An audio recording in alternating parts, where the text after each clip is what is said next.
Students, my name is Shruti Gupta and आज हम लोग करेंगे हिंदी का पार्ट 4 हॉकी का जादूगर पार्ट 2। स्टूडेंट्स, इसमें हम हॉकी के बारे में और नई नई चीजों को जानेंगे, जैसे हॉकी के खेल में कितने खिलाड़ी होते हैं, हॉकी के खेल में कितनी टीमें होती हैं, या फिर हॉकी को राष्ट्रीय खेल का दर्जा कब मिला आदि, और ऐसे ही अलग अलग प्रश्नों को जानेंगे। तो चलिए स्टार्ट करते हैं। तो फर्स्ट है हमारा राष्ट्रीय खेल कौन सा है? क क्रिकेट, ख कुश्ती, ग हॉकी या घ फुटबॉल। तो हमारा राष्ट्रीय खेल हॉकी है, ग पे टिक करेंगे।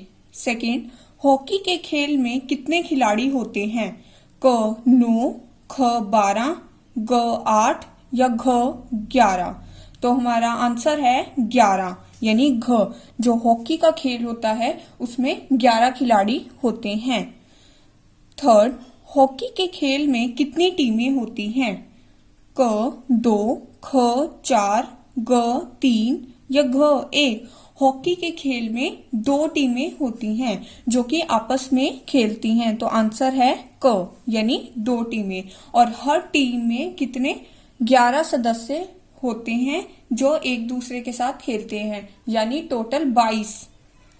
नेक्स्ट है, दोनों टीमों में मिलाकर 22 सदस्य खिलाड़ी होते हैं। फोर्थ है, ध्यानचंद किस खेल के जादूगर थे? क है फुटबॉल, ख है हॉकी, ग है कबड्डी या घ है कुश्ती। तो आपका ऑप्शन है ख, हॉकी। ध्यानचंद को हॉकी का जादूगर कहा जाता है। क्योंकि वो बहुत ही कुशलता से और अच्छी तरह से हॉकी खेलते थे और सबसे ज्यादा गोल बनाए हैं उन्होंने। विश्व रिकॉर्ड भी बनाया है 1000 गोल का। नेक्स्ट है, हॉकी को राष्ट्रीय खेल का दर्जा कब मिला? हॉकी को राष्ट्रीय खेल का दर्जा यानी उसे नेशनल गेम का दर्जा कब दिया गया? 1928 में, 1930 में, 1926 में या 1932 में। तो आपका आंसर है 1928 में, यानी 1928 में हॉकी को नेशनल गेम घोषित कर दिया गया। उससे पहले ऐसा नहीं था। तो 1928। नेक्स्ट है, सैनिकों के दल को जिस प्रकार फौज कहते हैं, यानी बहुत सारे सैनिक जो होते हैं उनका जब ग्रुप होता है, एक दल होता है, तो उसको फौज कहते हैं। उसी प्रकार खिलाड़ियों के समूह को क्या कहते हैं? खिलाड़ी मतलब प्लेयर्स, यानी a group of players. Players के ग्रुप को क्या कहते हैं? क टोली, ख टीम, ग झुंड, घ संस्था। तो क्या कहते हैं? टीम कहते हैं। जिस प्रकार सैनिकों के दल को जिस प्रकार फौज कहते हैं, क्या कहते हैं सैनिकों के दल को? फौज। उसी प्रकार खिलाड़ियों के समूह को क्या कहते हैं? टीम। अब ये जो खिलाड़ियों का समूह है, ये आपका बास्केटबॉल टीम का भी हो सकता है, ये आपका क्रिकेट टीम का भी हो सकता है, ये फुटबॉल टीम का भी। तो यानी ग्रुप ऑफ प्लेयर्स को क्या कहते हैं? एक टीम कहते हैं। तो सबको क्लियर है कि हमारा जो राष्ट्रीय खेल है वो हॉकी है। हमारे जो हॉकी है उसमें कुल 11 प्लेयर्स होते हैं, खिलाड़ी होते हैं। हर टीम में 11-11 खिलाड़ी होते हैं। हॉकी के खेल में कुल 2 टीमें होती हैं और ध्यानचंद को हॉकी का जादूगर कहा जाता है। हॉकी को राष्ट्रीय खेल 1928 में घोषित किया गया। सैनिकों के दल को जिस प्रकार फौज कहते हैं, उसी प्रकार खिलाड़ियों के समूह को टीम कहते हैं। तो चलिए आगे बढ़ते हैं।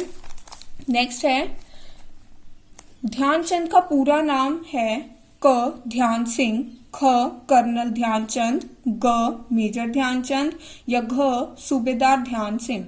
तो क्या है? मेजर ध्यानचंद। ध्यानचंद का पूरा नाम है मेजर ध्यानचंद। नेक्स्ट है 8th, हरियाणा में कौन सी जगह हॉकी नर्सरी के नाम से प्रसिद्ध है?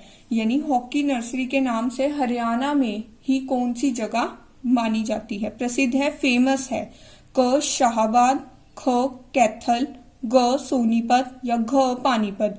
तो आपका आंसर है क शाहाबाद। शाहाबाद को हॉकी की नर्सरी कहा जाता है और ये उससे शाहाबाद जो है हॉकी की नर्सरी नाम से प्रसिद्ध है। नेक्स्ट है 9th, जिस प्रकार ध्यानचंद को हॉकी का जादूगर कहा जाता है, उसी प्रकार डॉन ब्रैडमैन को क्या कहा जाता है? डॉन ब्रैडमैन को क्या कहा जाता है? क कुश्ती का पहलवान, ख क्रिकेट का भगवान, ग फ्लाइंग सिख या घ रुस्तम ए हिंद। तो जो डॉन ब्रैडमैन है इन्हें क्रिकेट का भगवान कहा जाता है। क्यों? क्योंकि ये क्रिकेट को इतनी कुशलता और अच्छे ढंग से खेलते हैं और ये बहुत ज्यादा अच्छा खेलते हैं, इसलिए इन्हें क्रिकेट का भगवान कहा जाता है। जिस प्रकार ध्यानचंद को हॉकी का जादूगर, क्यों? क्योंकि वो हॉकी बहुत अच्छी तरह से खेलते हैं। उसी प्रकार डॉन ब्रैडमैन, क्या नाम है, डॉन ब्रैडमैन को क्रिकेट का भगवान कहा जाता है। नेक्स्ट है 10th। ध्यानचंद का जन्म इलाहाबाद में हुआ था। इलाहाबाद का दूसरा नाम डैश भी है। इलाहाबाद का दूसरा नाम क्या है? क वाराणसी, ख प्रयागराज, ग हरिद्वार या घ काशी। तो इलाहाबाद का दूसरा नाम प्रयागराज है, प्रयागराज। नेक्स्ट है ध्यानचंद अपने परिवार और खेल प्रेमियों के बीच किस नाम से प्रसिद्ध थे? मतलब उनके परिवार वाले और उनके जो खेल प्रेमी हैं, जो उनके फैंस हैं, उनके बीच वो किस नाम से प्रसिद्ध हैं? क मेजर या ख दद्दा या ग चच्चा या फिर घ काका। तो आंसर है आपका ख दद्दा। वो सब उन्हें प्यार से दद्दा कहकर बुलाते थे। नेक्स्ट है 12th। मेजर ध्यानचंद के प्रारंभिक प्रशिक्षक जिन्होंने उन्हें हॉकी के कई महत्वपूर्ण गुण सिखाए, यानी प्रशिक्षक क्या होते हैं? ट्रेनर, जिन्होंने उनको ट्रेन किया, जिन्होंने उनको स्टार्टिंग प्रारंभिक यानी शुरू में जिन्होंने उनको ट्रेनिंग दी, हॉकी के कई महत्वपूर्ण गुण सिखाए, मतलब हॉकी कैसे खेली जाती है उसके कुछ रूल्स कराए। तो उनका नाम क्या है? क सोमेश्वर दत्त, ख हिटलर, ग जॉन ब्रैडमैन या फिर घ सूबेदार मेजर बाले तिवारी। तो आपका आंसर है घ सूबेदार मेजर बाले तिवारी। ये उनके प्रारंभिक प्रशिक्षक थे जिन्होंने उन्हें हॉकी के महत्वपूर्ण गुण सिखाए, महत्वपूर्ण रूल सिखाए, उन्होंने हॉकी कैसे खेला जाता है ये सब बताए। कौन है? घ सूबेदार मेजर बाले तिवारी। तो आप सबको ये अच्छे से लर्न करने हैं और इन्हें अपनी कॉपी में लिखना है। उसके बाद आप ग्रुप में सेंड करेंगे, मैं आपको चेक करके भेज दूंगी। अगर किसी को कोई भी डाउट है तो आप पूछ सकते हो। समरी करेंगे और उसके बाद मैं आपको उससे रिलेटेड एमसीक्यूज कराऊंगी। मैं आपको इन समरीज को एक्सप्लेन करूंगी और उसके बाद हम लोग एमसीक्यूज करेंगे। अगर आप इन समरीज को ध्यान से सुनोगे तो आप एमसीक्यूज बहुत ही इजीली कर पाओगे। तो सभी इसको ध्यान से सुनेंगे। तो स्टार्ट करते हैं। ओलंपिक दुनिया की सर्वश्रेष्ठ प्रतियोगिता होती है। इसका आयोजन प्रति 4 वर्ष बाद होता है। ओलंपिक क्या है? दुनिया की सर्वश्रेष्ठ, सर्वश्रेष्ठ यानी बेस्ट, प्रतियोगिता यानी कंपटीशन। तो जो ओलंपिक है वो दुनिया का सबसे बेस्ट कंपटीशन होता है। इस ओलंपिक में क्या होते हैं? पूरे वर्ल्ड से, पूरी दुनिया से जो कंट्रीज होते हैं उनके बेस्ट प्लेयर्स आते हैं और एक दूसरे से compete करते हैं, मतलब एक दूसरे से मुकाबला करते हैं। और ओलंपिक्स में ऑलमोस्ट सारी गेम्स होती हैं, जैसे फुटबॉल, बास्केटबॉल, हॉकी, तो ये सारी गेम्स होती है और जो बेस्ट प्लेयर्स होते हैं फिर वो जीतते हैं। तो ये ओलंपिक्स जो है वो दुनिया की बेस्ट कंपटीशन होता है और जो कि हर 4 साल में एक बार होता है, हर 4 साल में एक बार। तो आपको ये क्वेश्चन आ सकता है कि ओलंपिक्स जो है वो कितने साल में होता है? तो हर 4 साल में एक बार ओलंपिक्स होता है। और जो सबसे पहले ओलंपिक्स थे वो 1896 में हुए थे। सबसे पहले फर्स्ट ओलंपिक्स जो थे हम 1896 में आयोजित हुए थे। आगे चलते हैं। सन 1932 के लॉस एंजलिस ओलंपिक में भारत ने अमेरिका को 24-1 से हराया, जो कि एक विश्व रिकॉर्ड है। यानी हॉकी के बारे में बात कर रहे हैं कि जो 1932 के लॉस एंजलिस ओलंपिक थे उसमें भारत ने अमेरिका को 24-1 से हराई, यानी भारत ने 24 गोल करे और अमेरिका ने 1। तो इसका मतलब कि जो भारत था वो जीत गया और जो अमेरिका था वो हार गया और इसे एक वर्ल्ड रिकॉर्ड भी माना गया। वर्ल्ड रिकॉर्ड यानी विश्व रिकॉर्ड है। उस मैच में ध्यानचंद ने 8 और उनके छोटे भाई ने 10 गोल किए थे। वो जो मैच हुआ था हॉकी का, ओलंपिक्स में बहुत सारी गेम्स होती हैं तो उसमें से एक हॉकी भी थी। तो उस मैच में ध्यानचंद ने 8 गोल किए और उनके छोटे भाई ने 10 गोल किए।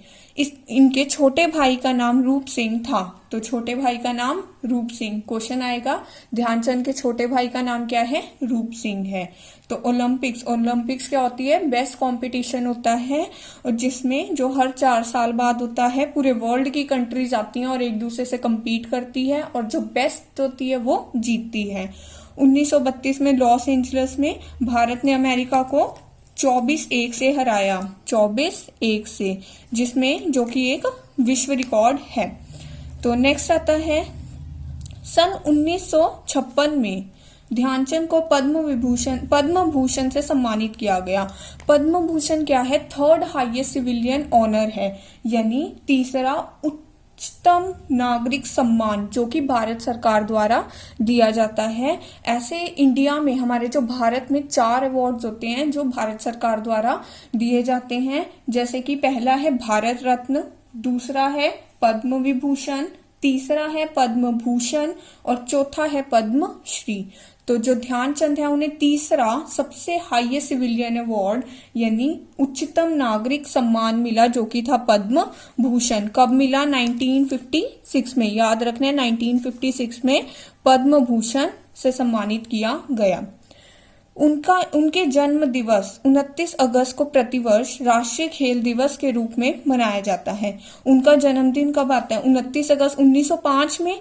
तो 29 अगस्त को राष्ट्रीय खेल दिवस यानी नेशनल स्पोर्ट्स डे के रूप में मनाया जाता है। भारत के राष्ट्रीय खेल हॉकी का गौरव ध्यानचंद के परिवार ने भी खूब बढ़ाया है।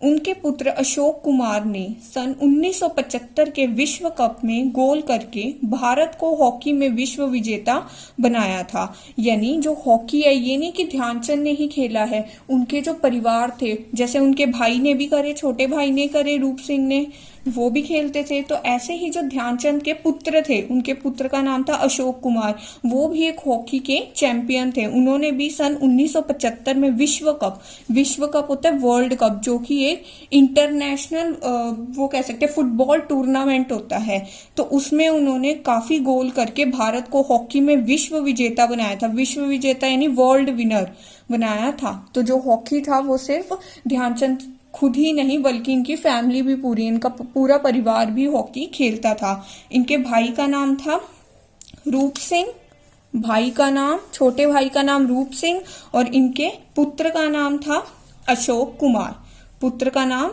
अशोक कुमार।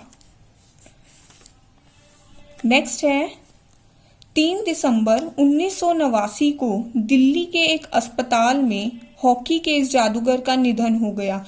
यानी 3 दिसंबर 1989 को इनकी मृत्यु हो गई। 3 दिसंबर 1989 को मेजर ध्यानचंद ने झांसी के हीरो ग्राउंड पर हॉकी खेलना शुरू किया था। इन्होंने हॉकी खेलना कहाँ से, झांसी के हीरो ग्राउंड पर हॉकी खेलना शुरू किया था। उनका अंतिम संस्कार भी इसी हीरो ग्राउंड पर ही हुआ था, इसीलिए जहां उन्होंने हॉकी खेलना शुरू किया था वहीं पर इनका अंतिम संस्कार भी कर दिया गया। तो क्लियर है आपको ये तीनों पैराग्राफ्स। अब हम इनसे रिलेटेड एमसीक्यूज करेंगे। अगर आपने इनको ध्यान से सुना तो आप बहुत ही इजीली आंसर कर पाओगे। ठीक है, तो स्टार्ट करते हैं। फर्स्ट है 1932 के लॉस एंजलिस ओलंपिक्स में भारत ने अमेरिका को डैश से हराया। कितने गोल से हराया था, 24-1 से। भारत ने अमेरिका को 24-1 यानी 24 भारत ने किए थे और 1 अमेरिका ने किया था और ये एक वर्ल्ड रिकॉर्ड था, वर्ल्ड रिकॉर्ड यानी विश्व रिकॉर्ड। सेकंड, 1932 के ओलंपिक्स में ध्यानचंद ने कितने गोल करे। ध्यानचंद ने क ऑप्शन है आपका 11, ख 10, ग 12, घ 8। तो ध्यानचंद ने 8 गोल करे, जबकि इनके भाई ने, छोटे भाई जिनका नाम रूप सिंह था, उन्होंने 10 गोल किए थे। थर्ड, ध्यानचंद को पद्म भूषण से सम्मानित किस सन में किया गया। ध्यानचंद को पद्म भूषण से सम्मानित 1956 में किया गया। नेक्स्ट है फोर्थ, राष्ट्रीय खेल दिवस प्रतिवर्ष का आयोजन किस दिन किया जाता है, 29 अगस्त। इनके जन्मदिन पर राष्ट्रीय खेल दिवस नेशनल स्पोर्ट्स डे का आयोजन किया जाता है। फिफ्थ, ध्यानचंद का निधन कब हुआ। ध्यानचंद का निधन को 3 दिसंबर 1979, 5 दिसंबर 1978, 15 दिसंबर 1979 या 14 फरवरी 1980। तो इनका निधन 3 दिसंबर 1979 को हुआ। नेक्स्ट है, ओलंपिक खेल कितने वर्ष बाद होते हैं? हर 4 साल में एक बार, यानी 4 वर्ष के बाद होते हैं, 4 वर्ष के बाद। नेक्स्ट है, ध्यानचंद के छोटे भाई का नाम डैश है। ध्यानचंद के छोटे भाई का नाम क्या है? अशोक कुमार, रूप सिंह, मोहन कुमार या कोई नहीं। ध्यानचंद के छोटे भाई का नाम क्या है? ध्यानचंद के छोटे भाई का नाम रूप सिंह है। क्या नाम है? रूप सिंह। नेक्स्ट है, 8 जिस ग्राउंड पर मेजर ध्यानचंद ने हॉकी खेलना शुरू किया था, उसी ग्राउंड पर उनका अंतिम संस्कार भी हुआ। उस ग्राउंड का नाम है Mohali ground, Firoz Shah Kotla, Munich Olympic ground या झांसी का हीरो ग्राउंड। तो ऑप्शन है आपका घ, झांसी का हीरो ग्राउंड। नेक्स्ट है, ध्यानचंद के पुत्र का नाम डैश है। रूप सिंह, अशोक कुमार, रजत कुमार या रामेश सिंह। तो ध्यानचंद के पुत्र का नाम अशोक कुमार है, अशोक कुमार। नेक्स्ट है, मेजर ध्यानचंद का निधन कब हुआ? 3 दिसंबर 1979 को हुआ। तो ये थे आपके आज के क्वेश्चंस। आई होप आप सबको समझ आ गए होंगे। फिर भी अगर किसी को कोई भी डाउट है तो आप पूछ सकते हो। ये सारे क्वेश्चन आपने याद करने हैं और इनको अपनी नोटबुक में लिखना है और आप ग्रुप में भेजेंगे, मैं आपको चेक करके दूंगी। तो आई होप समझ आ गई होगी। हम यही अपना चैप्टर जो है कंटिन्यू करेंगे। मैं आपको समरी कराऊंगी और उसके बाद हम लोग एमसीक्यूज करेंगे। तो सभी बच्चे समरी को ध्यान से सुनेंगे और फिर हम ये एमसीक्यूज करेंगे। तो चलिए स्टार्ट करते हैं। सन 1943 में बर्लिन ओलंपिक में ध्यानचंद ने भारतीय हॉकी टीम के कप्तान के रूप में हिस्सा लेकर जर्मनी को 8-1 से हरा दिया था। यानी सन 1943 की बात है जब बर्लिन ओलंपिक्स थे। उस ओलंपिक्स में ध्यानचंद को हॉकी टीम का, भारतीय हॉकी टीम का कैप्टन बनाया गया और उस मैच में ध्यानचंद ने जर्मनी को 8-1 से हरा दिया। यानी ध्यानचंद ने, भारतीय हॉकी टीम ने 8 गोल किए और जर्मनी ने 1 गोल किया। यानी ध्यानचंद ने 7 गोल से उन्हें हरा दिया। उस मैच को जर्मन तानाशाह एडोल्फ हिटलर ने भी देखा था। जर्मन तानाशाह यानी जर्मनी का तानाशाह होता है डिक्टेटर। पुराने समय में क्या होता था कि डिक्टेटर्स होते थे। तो जो डिक्टेटर्स होते थे वो पूरी कंट्री को अपने अकॉर्डिंग चलाते थे। मतलब जैसे हमारे यहाँ डेमोक्रेटिक गवर्नमेंट है, वो गवर्नमेंट चलाती है, यानी लोगों की गवर्नमेंट बोला जाता है इसको। परंतु वहां पे क्या होता था, डिक्टेटर होता था, तानाशाह होता था, वो अपनी मर्जी से पूरी कंट्री को चलाता था। तो उस टाइम वहां का जो तानाशाह था वो था एडोल्फ हिटलर। क्या नाम है? Adolf Hitler. तो उस मैच को जर्मन तानाशाह एडोल्फ हिटलर ने भी देखा था। उस मैच को एडोल्फ हिटलर भी देखने आया था और उसी ने टीम को स्वर्ण पदक देने थे। यानी जो टीम जीतती उसको उसने स्वर्ण पदक देना था। परंतु अपने देश को हारता हुआ देखकर वे वहां से चले गए थे। परंतु जब उन्होंने देखा कि जो जर्मनी है वो हार रही है भारत से, तो वो वहां से चले गए। क्योंकि जर्मन के तानाशाह थे तो उनको था कि मेरा ही देश जीतेगा। परंतु जब जर्मनी को उन्होंने हारते हुए देखा तो वो वहां से चले गए। अगले दिन हिटलर ने ध्यानचंद को अपने पास बुलाया था। तो उन्होंने क्या किया, अगले दिन एडोल्फ हिटलर ने ध्यानचंद को अपने पास बुलाया। क्यों? क्योंकि वो सबसे अच्छा खेलते थे, इसीलिए उन्होंने बुलाया। और वो भारतीय हॉकी टीम के कप्तान भी थे।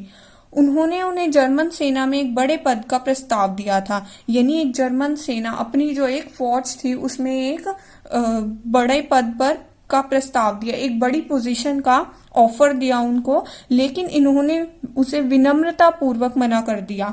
लेकिन इन्होंने बहुत ही पोलाइटली, विनम्रता पूर्वक उसको मना कर दिया। क्यों? क्योंकि वो अपने देश भारत से प्रेम करते थे, इसीलिए उन्होंने इस ऑफर को मना कर दिया।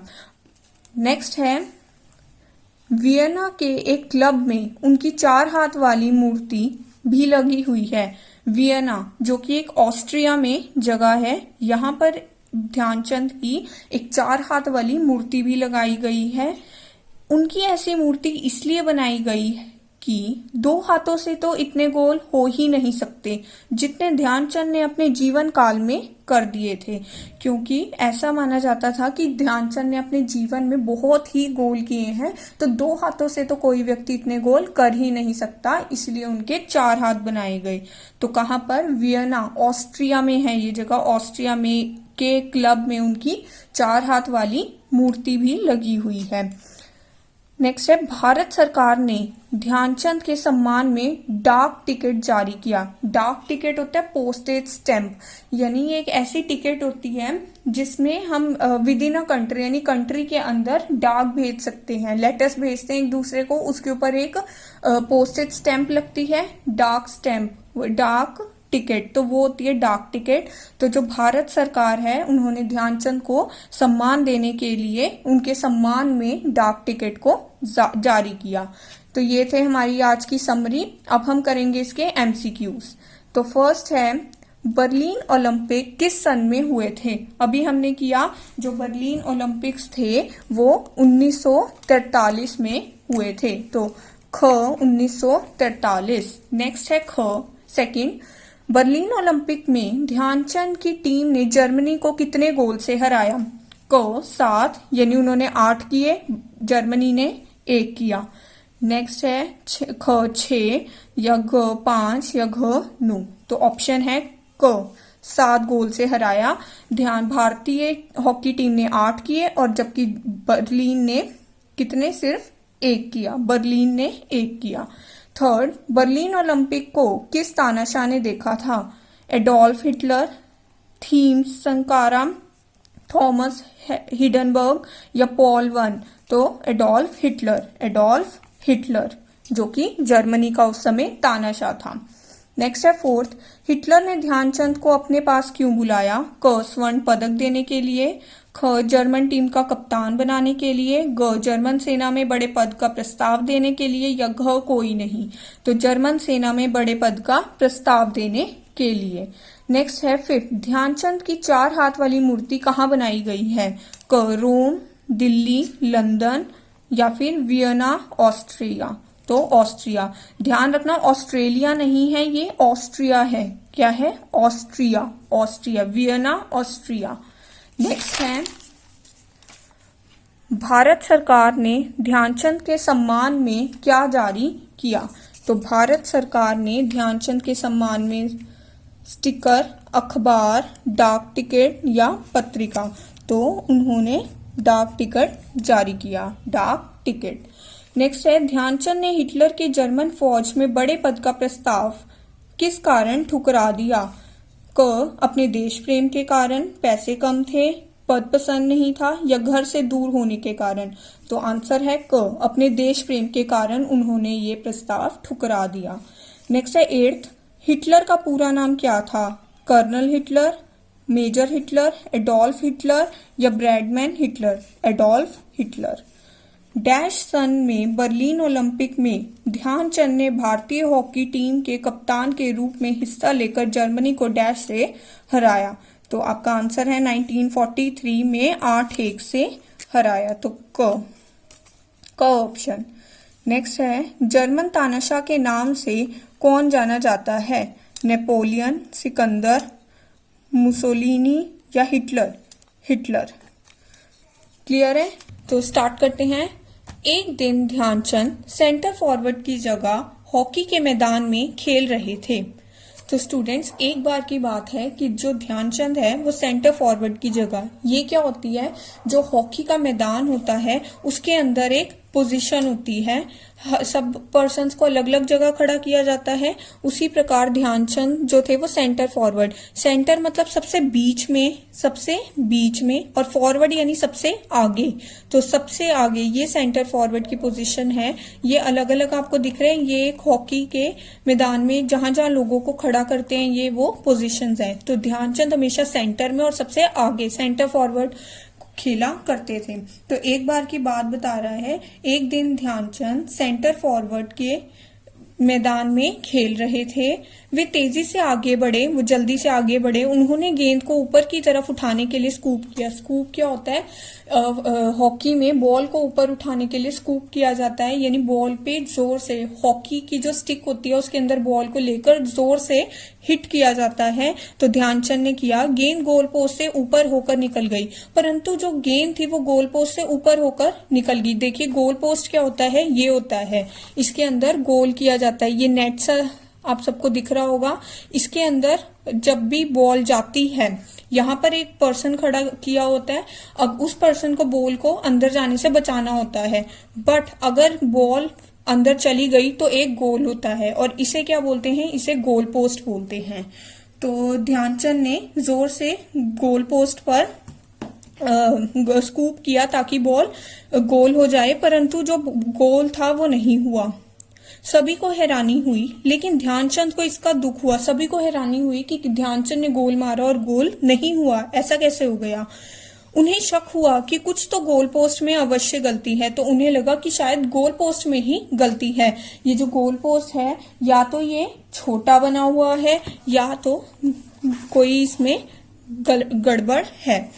तो मैच के बाद जब गोल पोस्ट को मापा गया तो उसकी ऊंचाई 3 इंच कम पाई गई थी। इसी कारण बॉल ऊपर से निकल गई थी। ध्यानचंद को पक्का पता था कि अगर इतनी तेज से हवा में उड़ के बॉल जाए तो वो इस गोल पोस्ट पर जाएगी, परंतु ये जो गोल पोस्ट है इसकी ऊंचाई जो है 3 इंच कम थी। मतलब ये जितना बना हुआ है उससे 3 इंच छोटा था। इस वजह से बॉल जो थी वो इस गोल पोस्ट के ऊपर से ही निकल गई। नेक्स्ट है, सन 1933 में आर्मी कप में खेलते समय खिलाड़ियों ने इनके सिर पर हॉकी स्टिक मार दी थी। इन्होंने आर्मी अपनी चोट पर पट्टी करवाकर लगातार 6 गोल कर विरोधी पक्ष से बदला लिया था।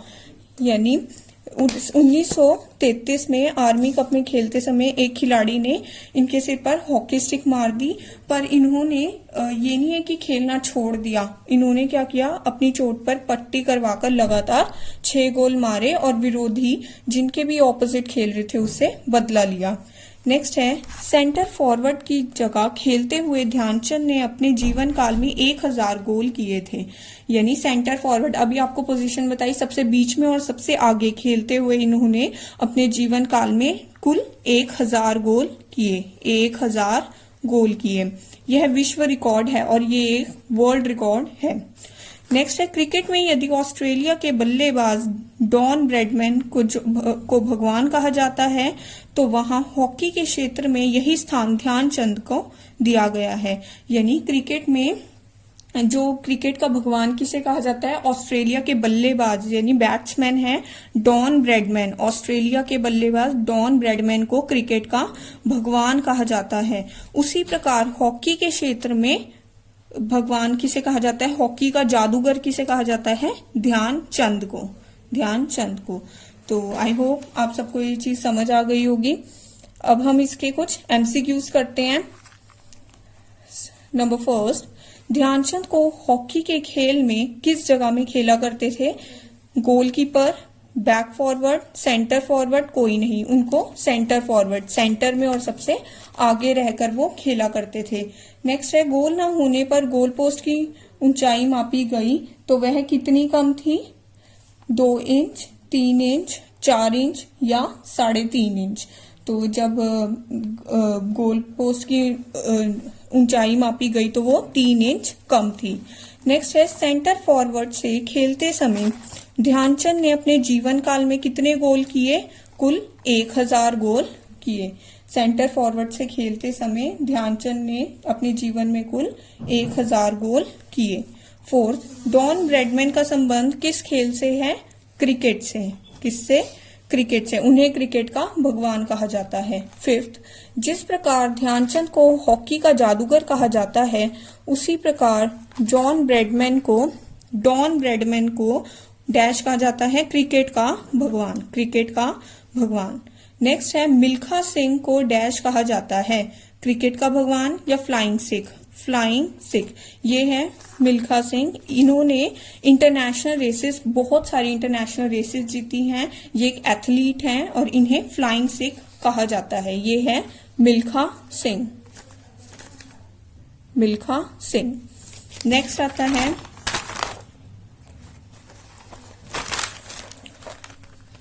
दारा सिंह को डैश कहा जाता है। दारा सिंह को रुस्तमे हिंद या फ्लाइंग सिख। दारा सिंह ये एक पहलवान, अभिनेता और राजनीतिक यानी रेसलर, एक्टर और पॉलिटिशियन है और इन्हें रुस्तमे हिंद कहा जाता है। रुस्तमे हिंद। नेक्स्ट है पीटी उषा को डैश कहा जाता है। क उड़न परी या क्रिकेट की भगवान। पीटी उषा ये भी, इन्हें क्या उड़न परी कहा जाता है। ये भी एक एथलीट है, ये बहुत तेज भागते हैं तो इन्हें उड़न परी कहा जाता है। पीटी उषा को क्या कहा जाता है? उड़न परी। उड़न परी। नेक्स्ट है निम्न में से कौन सा सही है? साक्षी मलिक कुश्ती, रितु सिंह हॉकी, साइना नेहवाल बैडमिंटन या सानिया मिर्जा टेनिस। तो आपका ऑप्शन है केवल ए या ख या ग या सभी। तो आंसर है सभी। तो साक्षी सिंह जो है वो किस लिए फेमस है? कुश्ती के लिए। ये है साक्षी सिंह जो कि कुश्ती के लिए फेमस है। नेक्स्ट है रितु सिंह ये हॉकी टीम की कैप्टन रह चुकी हैं। ये है रितु सिंह जो कि हॉकी टीम की कैप्टन थी। नेक्स्ट है सानिया नेहवाल ये बैडमिंटन के लिए मानी जाती हैं। ये बैडमिंटन बहुत अच्छा खेलती हैं। साइना नेहवाल। नेक्स्ट है सानिया मिर्जा टेनिस। ये है सानिया मिर्जा, ये टेनिस के लिए मानी जाती है। देखो इसके हाथ में क्या है? टेनिस और टेनिस बॉल। नेक्स्ट है तो ये सभी सही हैं, आपको ये एज इट इज याद करने हैं सबके नाम। नेक्स्ट है मेजर ध्यानचंद ने हॉकी के सामान्य लेने के बाद, हॉकी से संन्यास लेने के बाद किस संस्थान में प्रशिक्षक के रूप में कार्य किया? तो आपका ऑप्शन है राष्ट्रीय खेल संस्थान अनंतपुर, राष्ट्रीय खेल संस्थान पटियाला, शिव शक्ति हॉकी संस्थान या भारतीय खेल प्राधिकरण। तो आपका आंसर है बी, राष्ट्रीय खेल संस्थान पटियाला। तो इन्होंने हॉकी से संन्यास ले लिया यानी हॉकी खेलना बंद कर दिया और किस संस्थान में ट्रेनिंग दी, किस एकेडमी में ट्रेनिंग देनी शुरू करी? राष्ट्रीय खेल संस्थान पटियाला में। तो इसी के साथ यह थी हमारी आज की वीडियो। होप आपको समझ आ गई होगी। इसमें आपको ये सब अच्छे से याद करना है कि साक्षी मलिक कुश्ती के लिए जाने जाते हैं और रितु सिंह हॉकी की कैप्टन भी रह चुके हैं। सानिया नेहवाल है जो बैडमिंटन के लिए जानी जाती हैं। सानिया मिर्जा है जो टेनिस के लिए मानी जाती हैं। तो आपको अच्छे से याद करना है। आई होप आप सबको ये चीज समझ आ गई होगी। अगर किसी को डाउट है तो आप पूछ सकते हो। Okay, thank you, have a great day.